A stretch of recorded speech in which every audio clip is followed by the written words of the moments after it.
नमस्कार मित्रांनो, आज आपण एक असं झाड पाहणार आहोत जे घरात असले की औषध कोणत्याही वेळी तयार करता येते. होय, ते म्हणजे ओव्याचे पान. घरगुती उपचारांचा नैसर्गिक खजाना. ओव्याचे पान हे नैसर्गिक डॉक्टर म्हणून काम करते. सर्दी, खोकला, नाक बंद झाल्यावर याचा वापर घेऊ शकतो.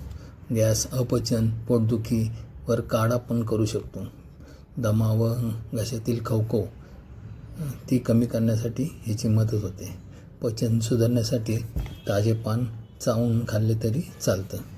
आता हे झाड लावायचं कसं, ते हे फांदीपासून ह्याची नवीन झाड तयार करता येते.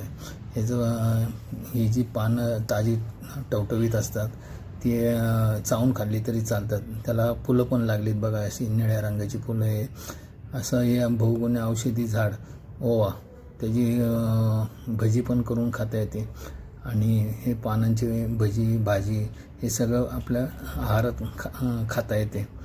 आणि हे वैशिष्ट्य म्हणजे फांदीपासून येतं, लगेच ह्याला मूळ धरलं जातं आणि हे तयार होऊन जातं झाड. आता ही झाडंसुद्धा तुम्ही कोणाच्या वाढदिवसाला पण गिफ्ट देऊ शकता. त्यांना त्यांच्या घरात पण ओव्याचं झाड नसेल तर ते तुमच्यामुळं त्यांच्या घरात हे झाड जाणार आहे. ओव्याचं पान हे सगळ्या दृष्टीने फायदेशीर आहे. ही माहिती आवडली असल्यास व्हिडिओ लाईक करा, शेअर करा आणि तुमच्या जवळच्या मित्रांना सबस्क्राईब करायला सांगा. तुम्ही जर केलं नसेल तर तुम्ही पण सबस्क्राईब करा. धन्यवाद.